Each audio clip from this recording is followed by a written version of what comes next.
Uh, Another question, one of the concerns that you had raised is whether or not the court should intervene in this matter at all. And that this was, in fact, a sentiment that was also echoed by Kapil Sibal. His advice was sought by the Chief Justice himself on this matter. He said, we have an FRBM mechanism. Let's tighten it. Let's add more teeth if at all required. But there is no need for the courts to intervene. What is your take on this? Is this an issue that should perhaps be debated in broader public domain, or is this perhaps the court is the best platform to adjudicate this issue?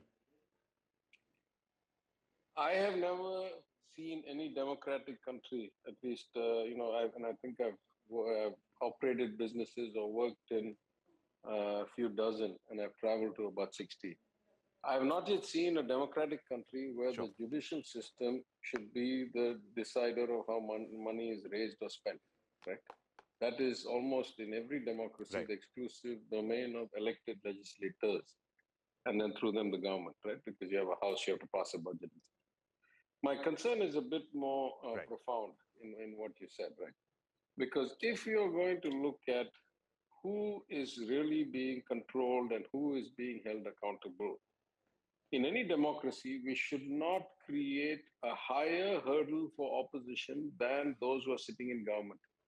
Right? We're sitting in the state government now. We're a regional party. At some level, I would say that we are in an advantageous situation if you make our opponents jump through hoops that we don't have to sitting in government.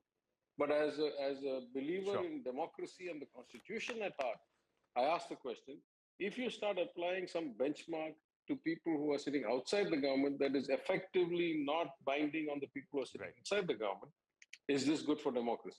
First question. Second question, if you go down to a level of granularity about what is and isn't good accounting or good logic or good finance, let's say I give a statement. Let's say I'm going to finance it this way. Who is going to validate that that statement is actually a doable thing?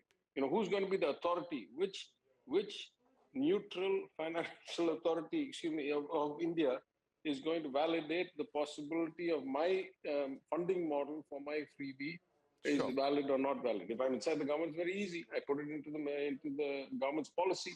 I don't have to go through such a hoop.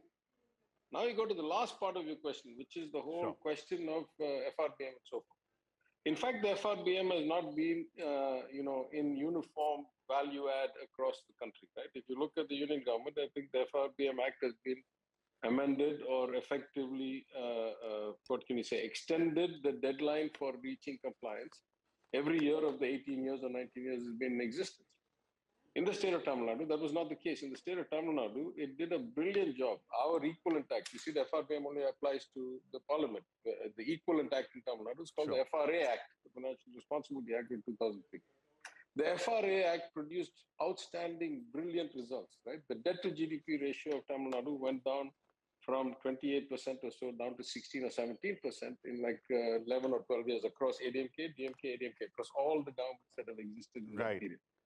The interest to revenue ratio went down from something like 21% down to about 11%, again across both governments and multiple terms. It's only after Ms. Jayalalitha passed that it's become really defunct, and our predecessors ran it into the ground. We are correcting it, and we'll correct it much more rapidly than I thought by the leadership of the Chief Minister, the competence that we have, and the control that we're able to bring. But the question is that FRA is not the limiting factor for me. The limiting factor, how many ever times I amend the FRA in my assembly, on top of that, the union government sends us a letter every year and says that under Article 293.3 of the Constitution, this is the exact down to the last crore of rupees money that you shall borrow. This is your debt limit. So if there is already that much control on a state... You raise a very interesting point about Article 293. Mr. Thiagarajan, you've raised a very interesting point about the exercise of power under Article 293. Well, that's a very large debate. I think we'll have to reserve that for another day. We'd like to thank you so much for joining us and sharing your very interesting thoughts. The matter, of course, continues before the top court.